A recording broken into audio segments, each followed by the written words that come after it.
Hi, today we're at the Global Birdfair in Rutland, Leicestershire. It's an event that's been going on for many years now, and I've attended most of them.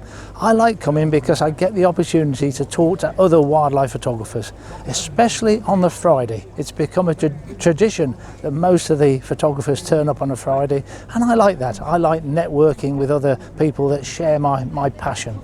So this is the first time I've tried to make a YouTube film on a fair, and that's what we're going to do today. I'm going to show you around and the sort of things that occur here.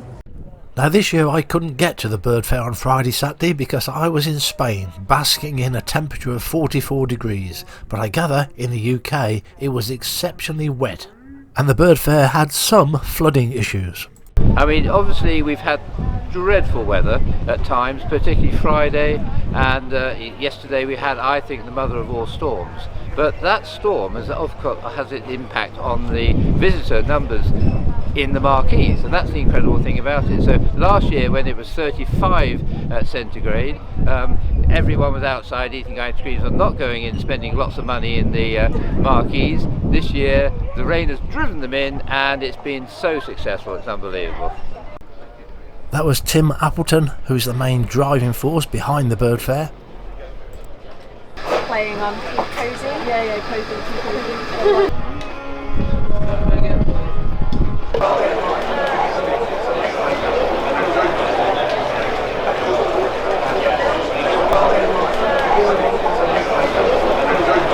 There was a time when I had a huge collection of books on natural history. If a new book came out, I had to buy it, but there were nowhere near as many books then as there are today, and I've had to give up on that interest due to lack of space.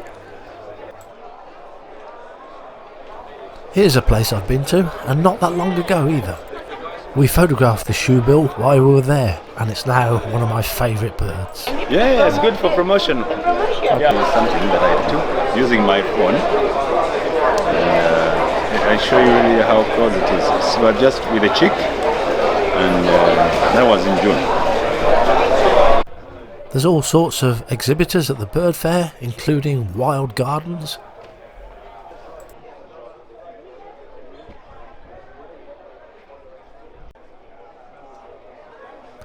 It's not just new books at the bird fair, there's collector's books as well. If only I had the storage space. I love them.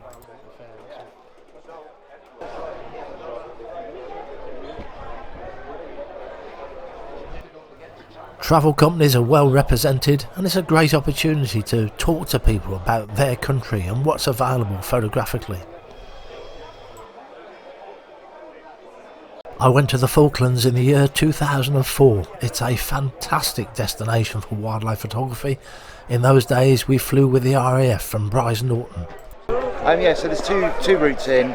There's a commercial route which goes by Chile, so Santiago down to Punta Arenas and across, or there is the air bridge through RAF Brize Norton still, so we've got a couple of options there. It's hard to say how many marquees are here, depends on what you count as a marquee, but there's a lot of them. They're full of all sorts of things. Books for sale, second-hand books for sale, artwork, lots of tours. There's a lot of tour companies here, all sorts of things. It's very busy and lots of lectures to attend as well. Unsurprisingly, for a birdwatcher's fair, there's one marquee that is just full of optics, binoculars, telescopes, thermal imaging and camera lenses.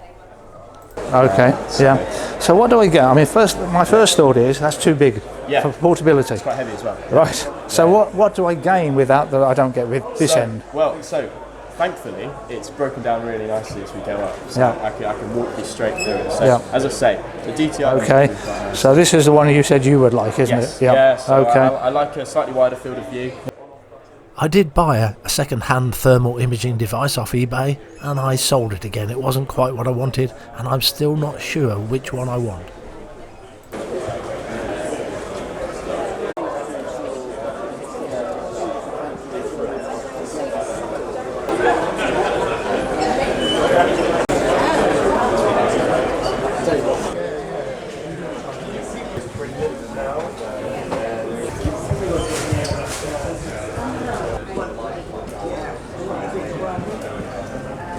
There's normally a lot of outdoor clothing companies there, but this year there didn't seem to be so many. It's a good place to drool over camera equipment that you can't really afford, and you've got the chance to look through them at real birds if there's some feeders out there too.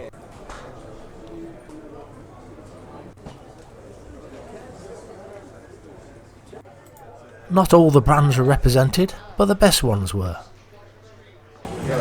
Edit out all the rubbish, then I download it onto a folder. So I work in months, so everything I take this month will be in the July 2023 folder.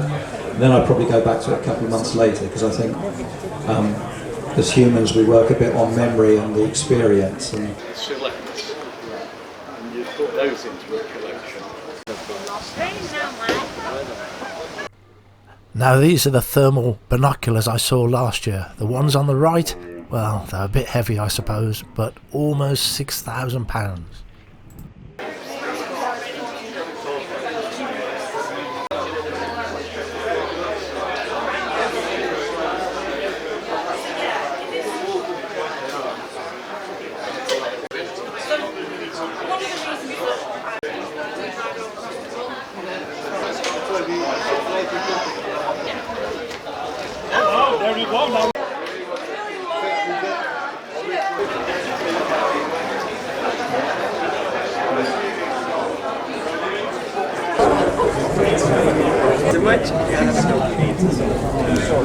This is a place I'm looking to visit in the spring of 2024, Lithuania.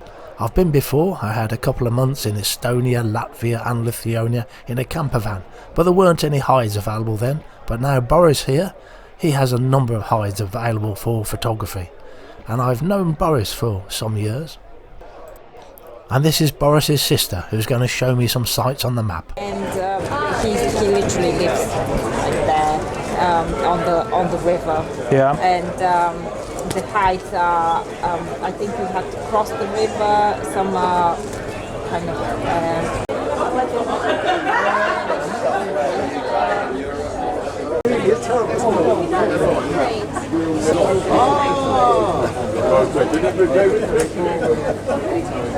The Norfolk Plover, my favourite type of book, just one book, one species, all about one species and by a superb photographer.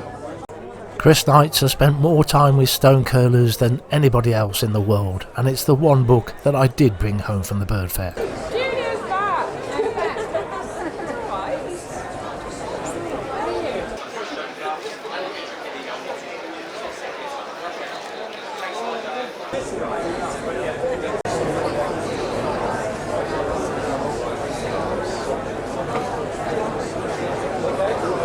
Where we go, we stop at different migration hotspots, for example in Doñana, and we stay 1 month. I take pictures and videos and my brother recordings, and the last week we do this installation to empower people with knowledge. What is happening inside is, this is not the video, but this is the live stream, but this is what you will see if you are inside. You have 3 virtual screens. I think I would have stood more chance of understanding this explanation if I'd have put the goggles on to have a look. Like this, but we have some photography guides who do this. So we can arrange a custom one. Yeah. You're more of a hide photographer or more of a hide? Yeah, I see there's one in Lithuania now. Boris in Lithuania. Yes. Yeah, that's the sort of thing I was looking for. Yeah. As someone who loves hide photography, I'm always looking to see if there's anything new on the market. Tragopan are a well-known brand, and they've got a huge collection here, and they're being represented by Simon Eardley, who also runs a wildlife photography channel on YouTube. So I was looking at this hide here.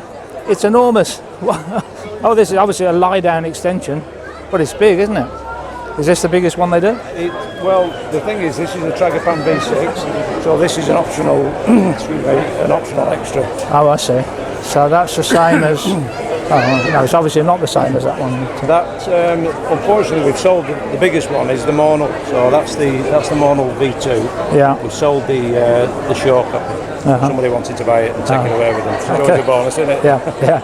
I've got into these beauty hides which come from the Netherlands, which I like them, but they wouldn't stand up in the bad weather. You've got to start putting guide ropes on, and even then it would blow over. It's a little bit probably like the grouse there. They're a pop-up, aren't they? And they're a bit more susceptible. But incredibly fast. I mean, you just, it's there. And when you know how, it's almost as quick to fold it. But it's a bit like a Rubik's Cube, you've got to know how to do it. Well, I've seen you, there's a knack to it, isn't there? There's a knack, yeah. But I tell you what, I would say for the last year, I have never failed to do it first time. Right, I've just, every time. You've just cursed yourself now. Skewer Nature, they've got to be the largest of the wildlife photography tour companies, and they've got some very special places, especially Ultima Frontiera in Romania. There are several marquees set aside for giving talks, some of them by wildlife photographers, and they're all free to enter. So there's plenty to keep you busy. I have a YouTube film about Churio hides in Valencia. It's one of the better trips I've done in recent years, and this is Yanni, who is my tour guide. You running? Close. Okay. Come. Because no, we're not doing holiday snapshots. I'm going to... I want to get the... Sorry, sir. Oh, okay. So this is Yanni, who I went with in Spain, and Yanni is the best tour leader in Spain for bird photography and with some super hides. No, she's the best, I know. It's not a problem. It's not true. I was hoping to talk to Wildlife Photography Hides from Lincolnshire, but they was on a tea break when I got there. But they're a very successful company. They've got all sorts of opportunities for wildlife photography. They're one of the biggest now in the UK, along with Alan McFadden in Dumfries. The two of them are huge. Despite the rather wet weather, the car park wasn't difficult to get out, it wasn't slippy mud, and I enjoyed the fair, looking forward to next year's too. Thanks for watching.